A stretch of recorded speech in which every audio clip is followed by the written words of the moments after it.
ยนี่គេហៅថ្វាយគុំទិសខាងកើតឯងមិនបានទៅធ្វើបន់ឲ្យគិតតែថ្វាយគុំមែនតែននឹងហើយបានជាគេជេរថាមិនដឹងទិសនោះហើយបរោះម្នាក់នោះភ្លឺតែងតែហ្មងឯង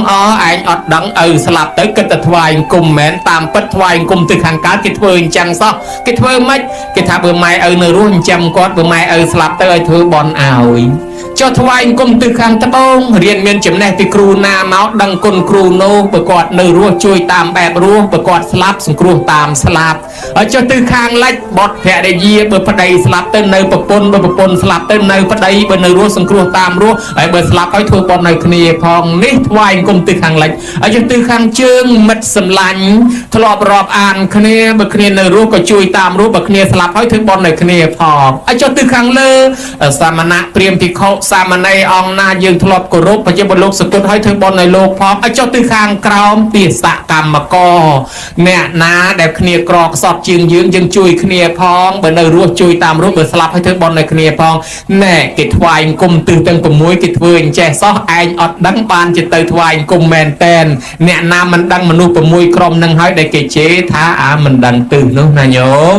ចឹងថ្ងៃក្រោយបើគេជេរថាមិនដឹងទិសប្រយ័ត្នព្រះអង្គសម្ដែងបែបនេះហើយបានលេចធ្លោចេញតួនាទីកូនថែអាសាម៉ែឪក្នុងបត្រៃបិដកទល់ដល់សពថ្ងៃនេះព្រះអង្គសម្ដែងប្រាប់អញ្ចឹងកូនដែលមានធម៌កតញ្ញូបុរាណអាចារ្យលោកពោលថាជាកូនមិនចយុតកូនមិនចយុតមានន័យថាមិនងាយស្លាប់តៃហោងកូនមិនចយុតនឹងគឺជាកូនដែលទៅរកចំនួនជួញបានចំណេញចូលអត់មានចេញជារៀងរាល់ថ្ងៃ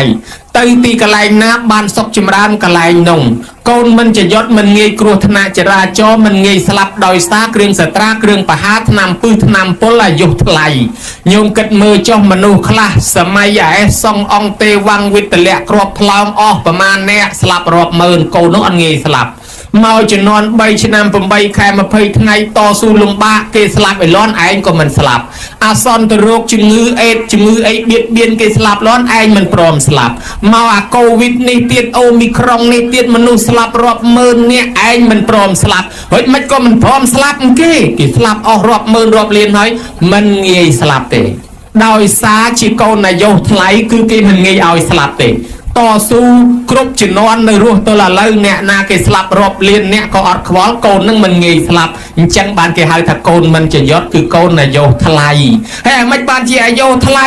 ថាកូនមានធម៌កតញ្ញូនឹងទេវតាថែអាសាគ្រប់កន្លែងព្រះពុទ្ធជាម្ចាស់ព្រះអង្គត្រាស់ដឹងឡើងព្រះអង្គរំលឹកថាអូអ្នកមានធម៌កតញ្ញូទៅទីកន្លែងណាទេវតានៅកន្លែងហ្នឹងតាមថែអាសាញោមមក